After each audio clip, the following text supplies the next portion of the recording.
What is high functioning anxiety? What does it actually mean to begin healing from our childhood traumas and the healing that comes when we just own what's in our mind? What we do is in life, we're showing up, we've got it together, we're hardworking, we're social, look like we're meeting our deadlines, but behind the scenes, we're really fearful of failure. We're fearful of disappointing others. We're disconnected from ourselves. We might be feeling lonely. We might also be having these excessive and ruminating thoughts that we aren't able to manage, but no one sees that side. This side of us that we're disconnecting from, it's also about how sensitive we are, how vulnerable we are in the world. We're taught, don't be sensitive, don't show your emotions. We have taught to suppress that side of us. But now this side keeps knocking and trying to come back into our lives, and we're like, just go away. I don't want to deal with this. But the truth is, that's part of connecting back and being authentic, because your sensitivity is what makes you human.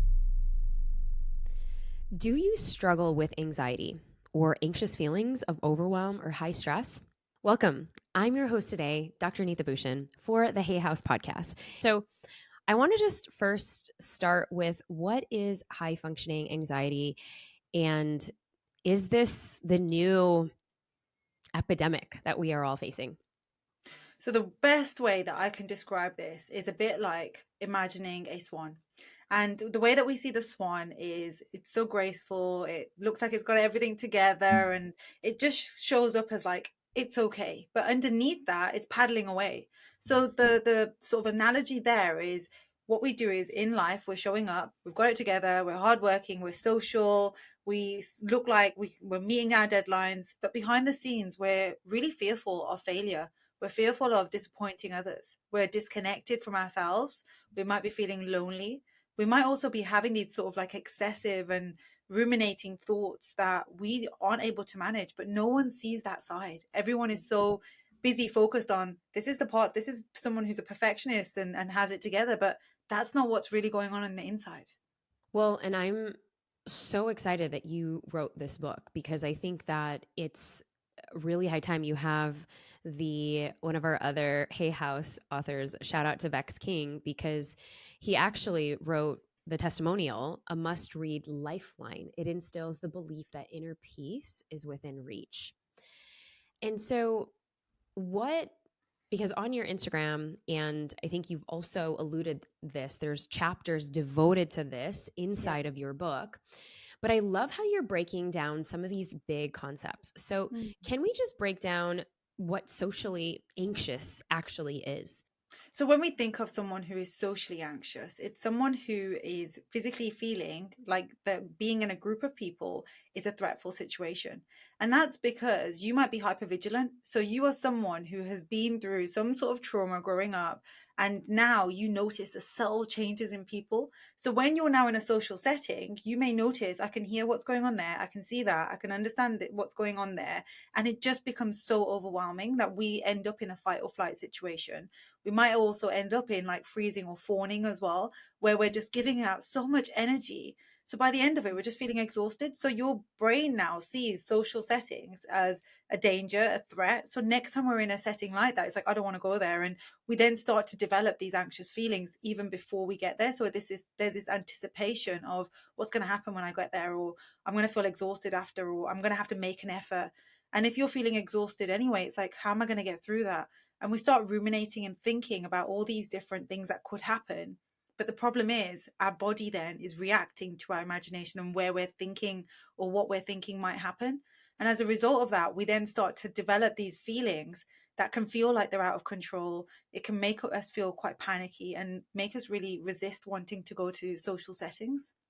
And you kind of break down the four different trauma responses. I mean, I love this so much, and I actually use this in a presentation because in the graphic that you have, and I don't know if you have these same exact graphics inside the book, but I thought it Yeah. was so clever because a lot of times we don't really know what our trauma responses are, and coming back from our childhood wounding, many times it plays out Mm. within our adult relationships. Would you say? Yeah, yeah, definitely. So what I find is the people that tend to work with me, or even just through conversations, people will say, I don't know why I keep people pleasing, or I don't know why I'm this perfectionist. I don't know why I keep trying to please the other person or make sure that they see me, or maybe I don't want them to see me, so I'm a little bit avoidant and I don't know what's going on there. And when we start working and going deeper and deeper and getting to the root of what's going on, often that root is an inner child within them that didn't feel like they were enough, didn't feel that they were deserving of love, didn't feel like they were able to get love in the way that they needed. So they found a way to cope in the world. And that way of coping has continued on in adulthood. And it's got to a point now where they're starting to feel like, well, why am I this way? It's not serving me anymore. But because they don't know how to come out of these patterns, because they're not even aware that these are patterns, they're like, I know there's something wrong, I just don't know how to get out of it. And that's where you can present with, okay, I need to keep proving and getting this validation and this way that I've learned to receive love. But underneath that, you have this anxiety, you have this disconnect with your mind body, because you know that that's not really the love. There's more to you, but you don't know how to tap into that. You may not even know like that you are disconnected to your body, and you're not listening and tuning into your breath, for example. You're not tuning into what's actually going on. What am I feeling? What am I noticing within me? Because you've learned to live outside in rather than inside out. Mm, so good. And the four trauma responses that you're actually talking about are flight, fight, freeze, and fawn. And can you just kind of briefly take us through what would happen in each of these scenarios? Yeah. So imagine if you were in a relationship, and in that relationship, you were that someone has come to you now and said, hey, look, I think we need to talk. In that situation, you might find, okay, if we're in the fight sort of space, you might think, actually, no, I don't want to talk about this now. And you might flee the situation and avoid the situation because you're not ready to actually understand what's going on, or you might be worried about what the other person's going to say. When we think of freezing, someone might be wanting to talk to you and you might be there listening, and your brain might be saying, say this and say this. But you might be in that state where your body, your nervous system is not like sort of processing what's going on in that moment. And you might just be there frozen because in that situation, you see that as a threat. So that then ends up you leading to feeling frustrated with yourself, or you can then lead to you feeling like, why am I not speaking out? What's stopping me? Because your body isn't allowing you to that sort of communication. But that might also be coming from you as a child, where maybe you weren't able to speak out your truth. So that's where it might be coming from. When we think of fawning is about you people pleasing, or you wanting to look at what's going on here with my partner. What does my partner need from me? So if you notice your partner's come home and they've just like slammed their bag down, and then they've just gone straight into the other room, instantly it's like, what have I done? What have I done? Have I done something? Did I upset them? So you then create this narrative in your head that it must be me, I'm the one. So what you end up doing is overcompensating, being over responsible. So that can then end up with you over giving and feeling again that it's you're the one who's responsible to fix it for the other person. But if we go back into childhood, and where did you learn this way of being? Where did you learn that it's your duty, that if someone isn't okay around you, that you have to go in and fix it? I think this is brilliant. And Hay House fam, where do you actually go? What are your trauma responses? Like when you were saying this, Dr. Lalita, I think for me, definitely fawn was probably one of my trauma responses because I would Yeah. immediately go into the people pleasing. I think it's because, Asian upbringing, parents were, dad was from India, mom was from the Philippines, and you just wanted to kind of go into, all right, I'm going to just obey or behave or do whatever is needed. Yeah. And I can see also the workaholic, the flight, the going into just leaving the situation, escaping, or even procrastinating to get something done. Definitely. So, how, when somebody actually knows their trauma response Yeah. and they kind of figure out, flight, fight, freeze, fawn, and Hay House fam, if you're listening to this, you probably resonated with one or the other, as Dr. Lalita was just describing this. Now, how can we, if we know this particular piece of information, how Mm. can we then take this knowledge and kind of contribute it or relay this back to Yeah. our relationships, which are the most juiciest pieces in our life. I think that's such an important question is yes, you acknowledge that this is what's going on for you, but it's like, now what do I do? And often what can happen is we can continue because we're not ready to face it. But this is a shadow part of us and it's coming up over and over again. And we can keep trying to ignore it and think, no, no, no, don't want to look at it. I don't want to look at it. I'm not ready to. But what is it that you're not ready to do is to look at something. But often it comes from a place of you feeling dysregulated because you haven't learned to regulate your emotions. So there might be an element of you not knowing how to sit in shame or sit in guilt or be able to sit in big emotions of like disappointing someone because it leads to perhaps feeling rejection or perhaps feeling abandonment. So as a result of that, you will try anything to avoid it. But what is that about? What's the resistance? Is I don't know how to. I've never been given the tools to be able to know how to. And one of the biggest things that clients often say to me is, Lalita, I don't know. I understand it. I intellectualize it. I get it. But now what do I actually do? I understand that this is what I'm doing in my relationships. And honestly, the answer is to go back. In order to move forwards, we have to go back. And that's why even in my book, in high functioning anxiety, I've purposely split the book into two. So we have like the unlearning part. So the first sort of like half of the book is all about unlearning. And that's about going back into the past and looking at where did all of this start? Where did I learn these beliefs? Where did I learn to show up in this world? And where does that come from? And then the second half of the book is then moving into the learning side. So we move into learning and we move into, right, how do I now move forward? And that is all about you going back, reconnecting back with where is it that I learned this? Because we need to go back to be able to then move forwards. And to move forwards, it's about you learning to reparent yourself, not showing up with your inner critic or your imposter syndrome or you showing up being very critical of yourself. Essentially it's you learning to be compassionate with yourself, learning to be kind, and there's tools to do that to be able to support you. And in the last chapter of the book I go through 12 powers that you can really take with you for the rest of your life to just keep working on yourself and understanding. And we're never going to be life is always an ongoing journey where every single situation we're learning something new about ourselves. So it's not just okay, once I get this and I reparent myself, that's it, everything's going to be fine. It's like, no, these are tools to help us move forwards. But these tools essentially, new things will happen, new things will come up for us. But Mhm. when these new shadow parts come up, it's how do we then sit with them using the tools that we have to regulate through, to really connect with our nervous system, to understand and sit with emotions rather than trying to avoid and flee and disconnect, because that isn't a way that's supporting us, not physically, emotionally, spiritually.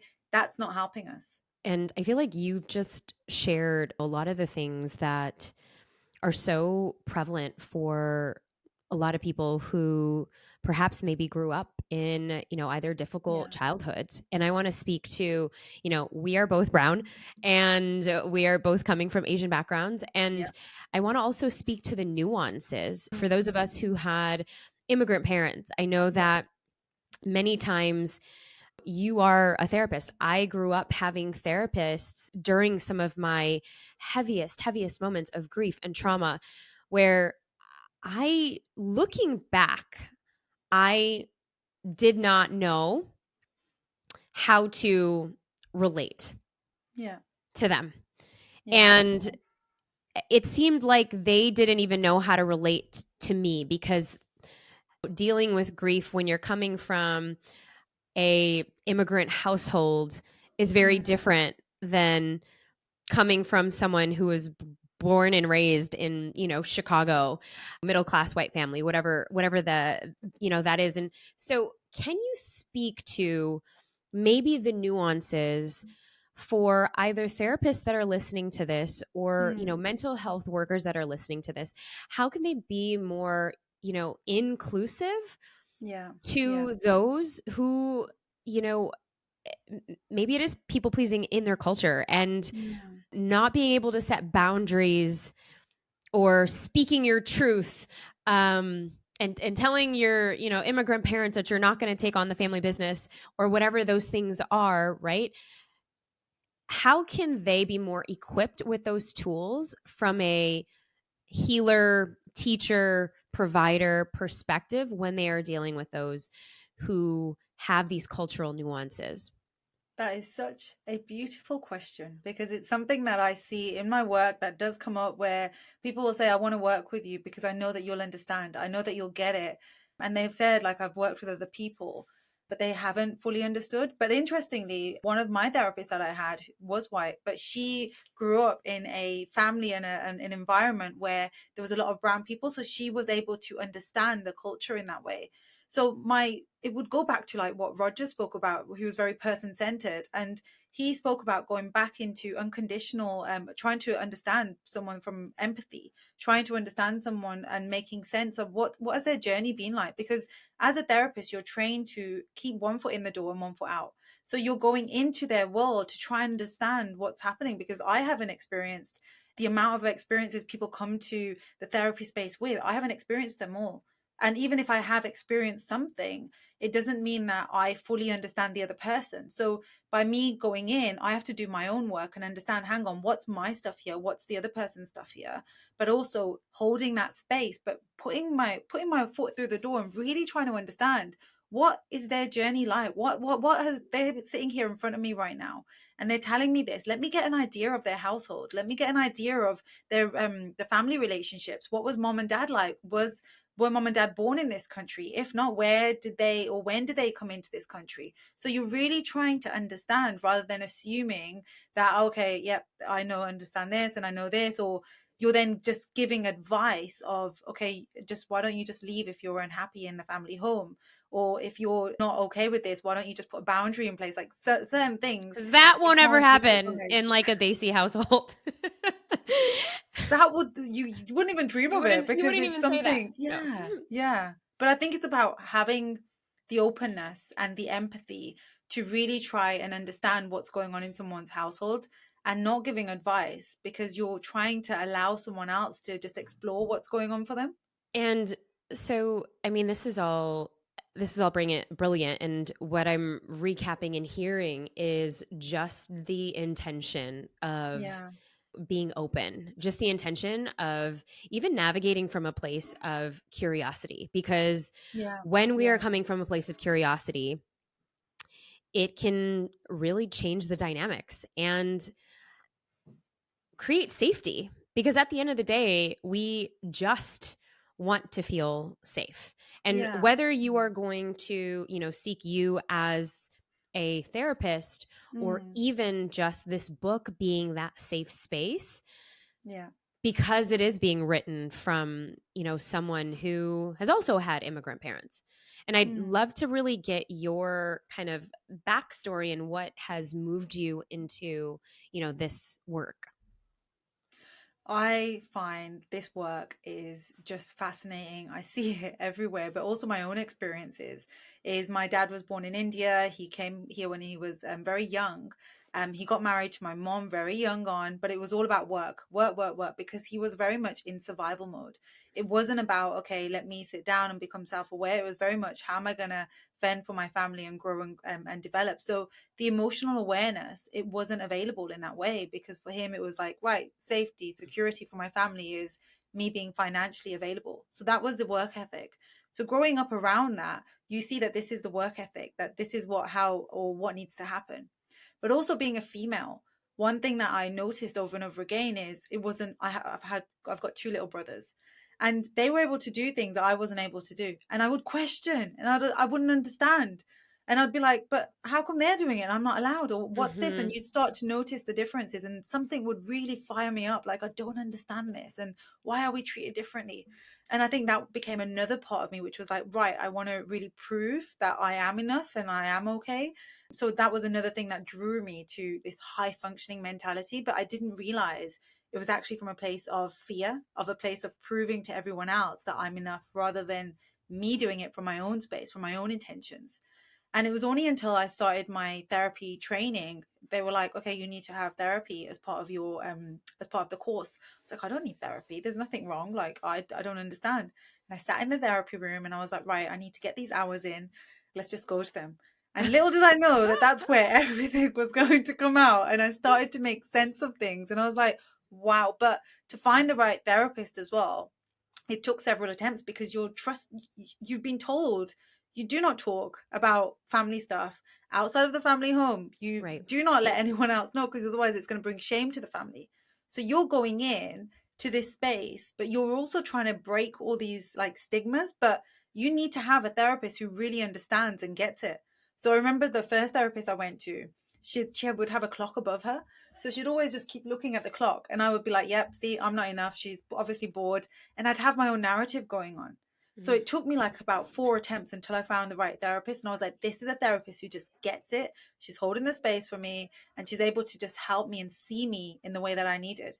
And that being seen was so powerful, because if I went back to my upbringing, I was one of five, and I was the second Wow. oldest. Yeah, one of five, big family. And I was the second oldest. So being the second oldest, I naturally fell into the caregiver role, naturally fell into the people pleaser Mhm. role, naturally fell into this perfectionist. I need to prove I'm good enough. And parents would send us to tuition, and I was like, right, I'm gonna try and show up in the best way that I can. So achievement was success, was okay, It's you've done well, was huge. love essentially. So that's what you learn, and Huge. this is what you're also unlearning, and you're reparenting as you're navigating life. Oh my goodness. And well, so I think this is so great because it gives us context, and it gives us context to, a lot of times when we are, if we didn't feel good enough, we are going Yeah. to then overprove or overcompensate. And I can so relate to your story because this is exactly what we talk about on my podcast, the Brave Table. And I love that in your book, you kind of talk about there's a couple of directions that I want to go here, but one that's really popping up for me, and I think the audience would appreciate this, is the two sides of somebody who is Yeah. high functioning and they may not recognize it. Can you actually speak to that? Mm. So I actually have it on the back of my book, because I just wanted people to relate to it, and people get it when they see the visual image, which is really So good. interesting. So on the one side, which everyone sees, is you're organized, you're social, you've got it all together, you're hardworking, you meet all the deadlines, you're a high achiever, you're proactive, and you're quite calm. Like you seem like, yeah, nothing really phases you.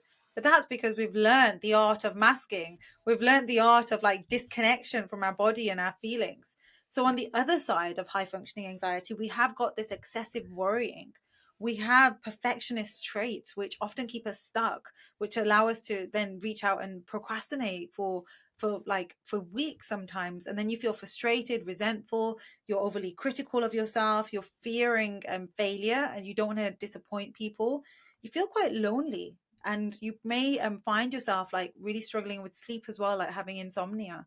So Yeah. it's also the physical impact it's having. So there's two sides of high functioning anxiety. One side, we show people, and people see this side, and they see us as that's who this person is, but behind Yeah. the scenes, that's not what's happening. And we're disconnected in that way, because we have this deeper side of us that we're so ashamed of, or we're so worried if people see this, they're not Yeah. going to approve of us, they're not going to love us, so we keep trying to show up in this way. So, and I love that, there is both because a lot of times we just don't really, we don't understand and we keep just Yeah. overdoing. And I think the downside of that, or at least what I see a lot, even in our community and even what I've written in my books, is this whole piece about burnout. Because Yeah. yes, high functioning anxiety could have been a coping mechanism, like you talk about, Mm. and we don't recognize it until we're in some of our later stages of, Yeah. and what would you actually call that piece? And then my next question is, how do we then start to move forward? So to move forward, which is so important, because I will find people hit this brick wall, and this coping strategy isn't working anymore, because they're feeling burnt out, they're feeling tired, they're really disconnected.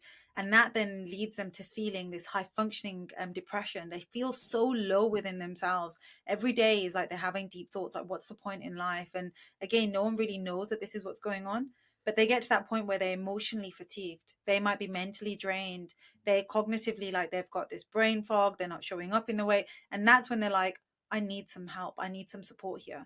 But we can also not wait for that space where we do hit this brick wall. We could do preventative work where we start noticing our patterns, being more open, and just being more curious to our like our patterns of behavior, that can be really helpful. So yeah, I do see people, they hit this brick wall, and that's when they're like, I need some help. I don't want to keep continuing life in this way. What do I need to do? And that's when they finally get to a point where they're open to Mhm. understand, I'm ready now. I'm ready to look at this, because that defense mechanism that they once had is just not serving them as the way that they did. So, in order to then move forward, it is about connecting the two sides together, because this side of us that we're disconnecting from, it's also about how sensitive we are, how vulnerable we are in the world. And we're taught, don't be sensitive, don't show your emotions, that doing all of that is a weakness. So, we have taught to suppress that side of us. But now this side keeps knocking and keeps trying to come back into our lives. And we're like, just go away. I don't want to deal with this. But the truth is, that's part of connecting back and being authentic, because your sensitivity is what makes you human. And yeah, maybe once upon a time growing up, people weren't able to nurture you in the way that you needed, weren't able to nurture you in being a sensitive being, because you were told, no, no, no, no, no. That's not a good thing. But it is Mm. a good thing, because your sensitivity is also your intuition. It's also your gut. It's also helping you to navigate and really be present with people. But before you can be present with everyone else, it's about you being present with yourself. What is it that's going on within your body? So when we're overcoming high functioning anxiety, it's learning to be authentic. To be authentic is you learning to sit with all parts of you, including your shadow parts that are coming up. You're no longer afraid. You're learning to regulate your emotions. So if you've upset someone, you may feel rejection. But when you're feeling rejection, you're not running away from that. You're like, right, I'm sitting with this big emotion because I'm not going to run away from it. It's not a bad thing. It's not something that I can't deal with. I can do this. And your brain will try and fight you the first few times. And you'll feel this real deep sense of guilt. But the more you do something, the more you do it, you prove to yourself, I can do this. And that guilt doesn't then end up sitting in the driving seat whilst you're trying to navigate life and stop you from doing things because you're afraid of what someone might say. So it's a real powerful and a beautiful journey of just coming together as one, as you're meant to, and not this disconnection that goes on. And well, what about the unseen and the untalked about symptoms? You know, the symptoms of anxiety that we really just don't talk about Yeah. enough. If somebody is listening to this or watching this and they're like, well, I don't know, some people have told me that I might have high functioning anxiety, or that I think I'm doing all of the right things, like I'm doing all of the things that I'm supposed to. I would love for you to kind of share what are some of the symptoms that of anxiety that we just don't talk about enough.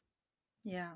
So we have different types of symptoms. So some of the symptoms might be physical, and some of the physical symptoms are, we might find that our heart rate is just like duh, duh, duh, duh, duh, and we're just like, what's going on here? I don't understand what's happening. Then we can get caught up in these thoughts. Am I dying? Is something going to happen? Is something bad happening? Why am I feeling like this? I don't know why I'm feeling like this. And we get caught up in our own thoughts in that way. We might have other physical sensations as well, like tingling hands. We might have pain in our muscles. We might notice that we're constantly feeling like drained. So the symptoms can come up in so many different ways. But when we think of also anxiety and where it comes from, it's also trying to understand that if we are constantly fearful of upsetting someone, your anxiety is like going to be alarmed when someone around you is not the way that they usually are. So if you've Mm. noticed you've upset someone in the outside world, you're hyper aware. You're going to be scanning constantly to watch and observe that person's not okay. And instantly the narrative is, it's me, I've done something. So then we fall into the trap of overcompensating or trying to please them, being over responsible. So that might be a trait of like you then, your behavior as a result of you feeling anxious. But what that really is doing is stopping your anxiety, because you're like, okay, look, they're better now. If they're better, if they no longer feel like they're sort of off, that means I'm okay. I can, my nervous system now is regulated. I feel okay. But actually, it's not about them. It's about you and what's going on for you. So you may not have the tools to help you manage the anxiety. So what you've learned is, please these are the people around me, then I'm okay. But how long are you going to keep doing that for, where you're constantly running around trying to fix it for everyone else and scanning? It is about you learning, hang on, what are my symptoms? Because anxiety symptoms are different for everyone. Like people that come into the therapy space, one person might come in and say, I don't really feel anxiety, I only think it. But that might be because they're disconnected from their emotions. Someone else might come in and say, I get these really bad tension headaches every time I have a conversation about my past, or every time I something bad, I feel something bad is going to happen. Someone else might say I get a tummy ache, or someone else might say my throat goes really funny. So I think it's about, these aren't the symptoms and everyone has these symptoms. It's about you learning to understand, what are my symptoms, what's coming up for me, and Hmm. when these things do come up for me, what's my instinct, to do straight away? Because that's where you're learning what your behaviors are, but also, are these behaviors healthy, are they serving you?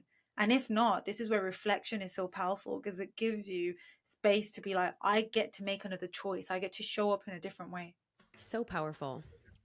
So powerful that you, at the end of the day, if you're hearing this and if you're noticing some of your patterns with Dr. Lalita, obviously your book is a great guide, but then you can start to make those changes. And first, what I'm hearing is it comes from just paying attention, making Mm, yourself aware of some of the things that maybe we take for granted, like, our body temperature or our physical pain or our irregular sleeping patterns or getting physically sick or having to go to the bathroom or, mm, getting this lump in your throat, like you were saying. There is a beautiful graphic on your Instagram. And I think, the way that you've incorporated some of the themes from your book to break it down into digestible pieces of informational content, I think it is just so incredible. Honestly, it's like coming to your page, which is also coming to a mini masterclass. So if you aren't already following Dr. Lalita on Instagram, it's dr.lalita on Instagram. And there is this specific graphic that I'm actually talking about. And can you just talk about the bridge, and I know you talk about this in the book as well, mm. between high performing anxiety and how that can show up in your day-to-day work, in your actual relationships, in your health, as you are emotionally regulating with your Yeah. self-confidence. Beautiful, absolutely beautiful. Because again, we can talk about high functioning anxiety, but actually, how does it show up? And for me, it's like, okay, are you someone who's overly empathetic, someone who is constantly there for everyone else, someone who is caregiving and making sure that everyone else around you is okay? So, by you always being that go to person, you're giving, giving, giving from your cup. So, when you're giving from your cup, maybe there's something that you may want one day from someone else around you, and they're not able to give it to you, and that can feel really hard, because you're like, well, hang on, what about me? But that's because we have learned to constantly give and give, and we've ended up with people around us where we're just giving and giving and giving, and we're not really seen for who we are or the needs that we might have. And that's also served us, because it's kept us safe. It means that people don't really see us, but we feel like we're needed by individuals. So it ends up being, in the workplace, for example, you might take on all this extra work. When people give you this work, you're like, yeah, yeah, I can do this, I can do this. But it might mean that you're staying awake till the early hours to try and get the work done. You're spending more time overcompensating, trying to get work finished. And there might be a part of you that, when someone says, hey, can you do this? You might struggle to say no. You might struggle to set a boundary, because ultimately you don't want to upset someone. You don't want to let them down. And you think, oh, but they've got this going on and they've got this going on. So you start telling yourself this story that they've got all of these things. I'll just do it. And because you are hyper independent, you are like, I can get this done. I can get this done. And people learn, oh, that's the person who just gets stuff done. I can just give it to them. So there's a boundary there where someone learns, I can treat them in this way, because every time I go and knock on the door, I can just go straight through, and it works. So that's what can happen in the workplace. In your friends, you might be the one who's always organizing things, the one who's always trying to put itineraries together, because you like to have control, you like to be organized, you like things to be neat and tidy. But again, people might get used to that. So if it's an event for you, or if you've got a busy workload at work, you might think, I just want someone else to do it. But you may not even ask them, because you're just like, no one else has offered, I'll just do it myself, because you feel it's my responsibility, or I'm the one that normally does it.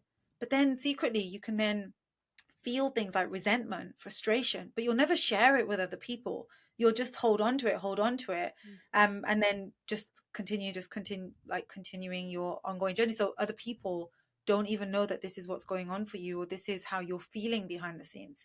And that also is the same in relationships, is with your romantic partner. If you're constantly giving and giving, and maybe one day you're not able to give because you're tired, you're exhausted, and they're not there for you, then you can feel again that resentment, or you just shut down, like depending on what your behavior is. But then if you're not communicating because you're like, I don't want to let them down, or I don't want them to know that this is what's going on because it's a weakness, or they're going to see me in a different light, or they're not going to want to be with me. But how can we then develop this meaningful relationship if we're not showing up as our true self? Because we're showing up as that one side, which is, I've got this all together, I'll do this, I'm a hardworking person, I'm social, I'm all of these things. But no one sees when you're exhausted, you're tired, and you're sat on the sofa and you're just like, I just don't, I'm peopled out. I just don't want any Yeah. more people around me, because people won't see you in that space because you don't allow them to. Well, and this is so good because I feel like a lot of times, and Hay House family, maybe some of you are the ones who are the givers. Maybe some of you are the ones who are the way showers of your communities, the ones who are maybe, always getting the new book and sharing the new podcast and sharing the new enlightened article, or trying to take your family members, friends, colleagues along. And that can be exhausting. It can be Yeah. exciting for a little bit, but I feel like a lot of times, as way showers, as givers, as Mm, people who really are so excited about helping others improve their lives and want to take mm, everybody with, I'm also sharing this from experience as well, it does have a sense of burnout. And yeah. there, like Yeah. you're saying, there is a sense of this like resentment as well, because you're like, oh my gosh, I'm doing so much and nobody ever appreciates what I'm doing. I know I've said that before in my family circles, for sure. Take note, try not to take your family on a transformational ride unless they ask you specifically, or they're like, yes, I want in. But that's a different conversation for a different day. Well, and I think that for those who are maybe newer to just their own personal evolution, or maybe they're at a crossroads, maybe they're in a Mm, transition of life where they're finally finding their boundaries. Maybe you grew up fawning and your trauma mm, response was to fawn and to people please so that you could gain validation. I mean, a lot of what I'm hearing you share, and where this book kind of points to, is almost even healing your inner child. What yeah. needs were not met as a child? And my favorite topic is inner teen, for many reasons. But and then of course, how does it play out as a teenager? How does it then play out in Yeah. your most vulnerable, juicy relationships, the closest relationships to you? Because then we have these attachment types and Yeah. styles. And can you speak to the different attachment styles? And I want to double click specifically on the avoidant attachment and how that can play a role. But let's talk about attachment styles first. So, attachment styles, they often come from our inner child. And that's essentially what your attachment is how do you attach to your caregivers, to your parents growing up? And how do you learn what essentially love is and how you want to be nurtured? So, if we think of like the different attachment styles, we have the anxious attachment, we have the avoidant attachment, we have the secure attachment. So, when we're thinking of the different attachments, is trying to understand how do they keep showing up in different places in your life, and you'll be surprised with just how much they keep showing up. So you can do a test online to try and work out what attachment you are, but it doesn't mean just because you're that attachment you can't, then you can be different attachments with different people, because different people bring up different parts of us. So it is understanding, because sometimes people will say, oh, I need a secure attachment to get into a relationship, and then I'll be perfect, and then I'll be okay, and then I'll be fixed, and then I'll be healed. And it's like, no, it doesn't work like that. Sometimes you have to be in a relationship to for your shadow parts to start surfacing. And that's when you start noticing, hang on, why do I behave in this way? What's going on here? So when we think of avoidant attachments are usually attachments where we show up, but we're not really showing up with our full self. We really can struggle emotionally to develop a connection with someone else. And we might really fear commitment. We might really fear like, oh, this person's getting too close to me. It's uncomfortable, because it might be that you're not used to it. And also, if we go deeper and understand again our nervous system and making sense of this emotional connection, if someone comes too close to us, are we really fearful? What's like living beneath the avoidance? Are we fearful if they get too close? Maybe they'll reject me. Maybe they'll abandon me. So this is where it's so powerful to go back into our early experiences and learning, where did I learn to shut down from my emotions? Where did I learn that it wasn't okay to share my emotions with someone because of X, Y, and Z happening? So that belief system is still playing a role in your adult relationships. So if you're struggling to be avoid to be emotionally available in your relationships, what's living beneath that? That's where you want to start reflecting and understanding. And that's why the deeper inner child work is so powerful, by going back to our early attachments, making sense of them. Because often it's really funny. People will come into therapy and they're like, no, no, no, I don't want to talk about my childhood. Nothing happened there. It was a really good childhood.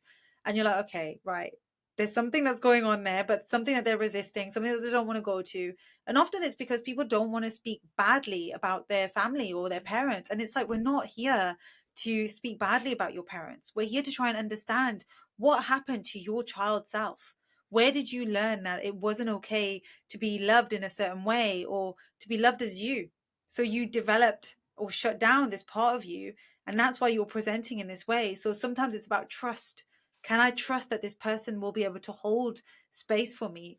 Do I feel safe enough to show this vulnerability? Because last time I did that, Mm. someone said or someone rejected me, and as a result I felt abandoned. I felt I wasn't good enough. So now I've locked that away because Mm. I don't want someone to see that, because if they see that, I'm going to have to feel that same emotion I did.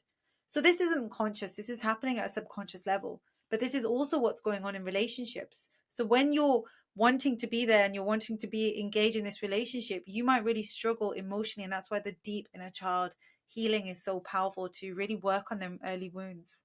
Yes, you're so right. A lot of times with folks who just don't feel comfortable, they'll say, Yeah. no, I had a great childhood. No, it was fine. Or, I think a lot of times the stigma comes from even immigrant families. Like they don't want to say anything bad Yeah. about their parents. And it's not anything to be ashamed of or thinking that you're putting Mm. down your parents. It's just really having awareness and bringing the awareness to the table of, oh, okay, this is where my child needs were not met. This is where I actually overcompensated. And this is why I overwork or people please or overcompensate or still not continue to see my worth. So I pick the wrong kinds of people to date, et cetera, et cetera. And it pours into a lot of the arenas of life that we've just been talking Yeah. about, which you have done so well in your book. What is the mission of high functioning anxiety? So do you mean my mission, the book's mission, or the Yeah, mission of like what high functioning anxiety is really about? I would probably say what's the overall mission of the book? What would you want readers to fully take away? I want people to know that they are enough as they are. I don't want them to be running after things and living a life feeling disconnected and feeling like they need to prove who they are, because they don't. They need to look at themselves and really feel in, starting to become aware, understand what they're about, and then consciously know that they have the power to move forward. And for me, the root of that is self-trust. It's you learning the ability of trusting yourself, trusting this deeper sensitivity that you hold, and no longer running away from yourself. It's so good. It's one of these reminders that I think so often we kind of, chase and chase and chase. Yeah. And what I feel What are we like chasing? right. And it goes back to the what and the why. But I feel like you give people so many amazing tools in this book to not only recognize what their patterning is, but then bring it to awareness and then give them Mm, tools to really love themselves yeah. unconditionally. And I see it, like I see it with clients coming in. It's the same theme that keeps coming through over and over again is I don't know how to feel enough as I am. And it's because something I've been through as well. And I'm like, I grew up and I didn't have the tools. And now I have the tools. I've been blessed and I've gone through my own experiences and I've done my work and I'm still doing my work. But now I have these tools and I can give them to people and they can take them away and they can take which ones work for them and they can be on their journey where they just feel enough as they are rather than chasing all these different things. And the image I have is of this headless chicken just going here, here, here, here, here. And it's like, you don't need to be doing that.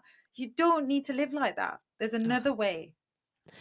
And I mean, this is a personal and curious question for myself because now being a mama of two, and I feel like I've done a lot of the inner child work, yet, a lot of the things that you speak about in the book, it's so refreshing to hear. And these are just great reminders. But I'm also curious for those who grew up a certain way, perhaps maybe we had immigrant parents Yeah. and we have these cultural nuances of, okay, I'm raised one place, my parents are raised in another place, and maybe my needs were not met. And Mm, so, you're a millennial and then now you're raising children again. And you're wanting to do things completely the opposite way, as mm. many of the funny memes on motherhood are these days, on Instagram and TikTok. What is your advice for moms who kind of are, they're doing all this work, they're picking up your book, they're listening to the Mm. podcasts, and they're triggered again by their toddlers? How can you hold space for the inner child in yourself while also making space for those big feelings that come up with your children? Of course, Mm. not passing down the same traumas that your parents passed down in the way, they gaslit you or they shut you up or, et cetera. What advice do you have for the parents out there? Honestly, I think we need to be mindful of who are we healing? Are we healing our inner child or are we healing our children? And what I mean by that is sometimes we feel that this is what my inner child needed and this is now what I am going to give my child. But is that really what your child needs or does your child have different needs that we're not aware of? Because what we don't want to do is project on all the things that we didn't get and put it onto our kids and think this is what my kids need. So it's learning the tools to understand, and okay, this is what I didn't get. This is what came up for me. But how am I now showing up authentically for me? How do I trust myself?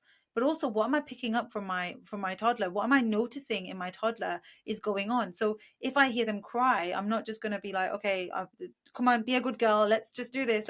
Let me sit with this big emotion because I have learned to do this with my inner child. I now can do this with my toddler as well. I can keep continuing to see them, to be available for them. But it's not about fixing, it's about navigating their big emotions. Ultimately, that's what you're wanting to do is they've got this big emotion now. If they are crying because they want this pink cup and I'm like, you're not having this pink cup, for them that's a big deal. Like, how do I give them and manage their big emotion and perhaps teach them how to regulate? That's what you're wanting to do.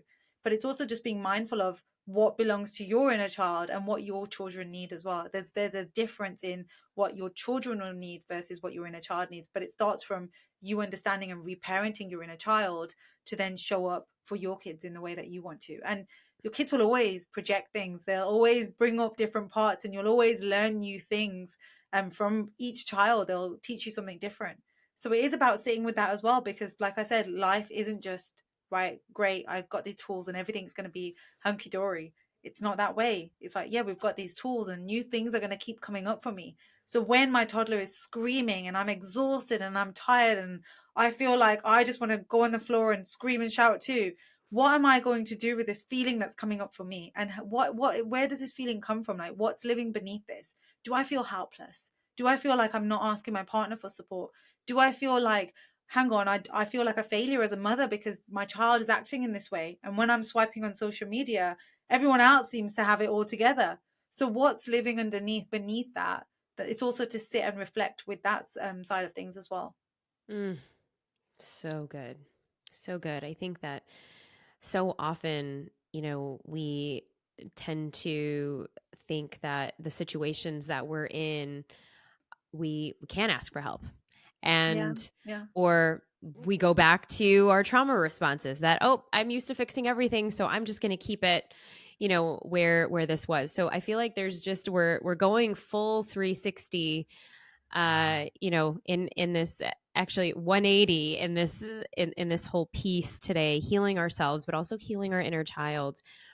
And I hope that, Hey House fam, you got so much value out of this, like I have. This has been a full masterclass in understanding anxiety, understanding and reparenting our inner child, coming back to our inner child, and really beginning to heal. My final question for you, actually, I have two final questions for you.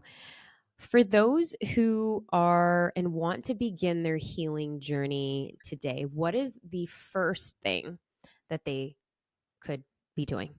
Just notice where you feel uncomfortable things coming up for you. Notice the way that you're interacting with people. Just start reflecting. If you're talking to someone and you're starting to think things, feel things, start just becoming more aware of how you're interacting and the feelings coming up. And I just love the way the book is written, because you have it where you are guiding people. And it's almost like a mini session that they are getting with you, from the book. So I highly, highly recommend everyone pick up the book, grab this for your mom's group, your friends group, your colleague group. I mean, this is something that's going rampant in every single part of our lives. And I think whether or not you have children, whether or not you're healing from a breakup, whether or not you are newly divorced or newly an empty nester, this book is really something that we can really shift the way we operate, not only in our relationships, but mostly with ourselves, and that you are enough. And so, my final question that I usually ask everyone on my podcast, The Brave Table, is, what is your word for this season and stage of your life? Intention. The word intention. And that's really just pausing, connecting deeper within, and just following through with intention. Anything or any final comments that you want to leave us with I for just the want book? people to realize that they're not here to dim their light for others or to make it better for everyone else and hold themselves back. It's like, no, it's time to show up for you. So shine as you're meant to, and really just reconnect back with that inner spark within you. Well, thank you so much for joining us today. It's been such an honor to share this space with you. And thank you so much to Hay House for bringing me on as one Yay. of the hosts. Thank Um, you. you were incredible. Now, for those of you who have not followed Dr. Lalita, she is Dr. Lalitaa on Instagram. You can go ahead and grab her book, High Functioning Anxiety. And the link is going to be in the show notes. You can also follow her on her podcast and get all of the juicy bonuses and everything for the book. That is Dr. Lalita. That's Dr. LALITAA.com. We will also link that in the show notes. And you can follow her journey on YouTube, TikTok, Instagram, and on Twitter. And she also has her podcast called Therapized Podcast, which is also linked below on Spotify. Thank you so, so much for having me, Hey House. And I will see you next time.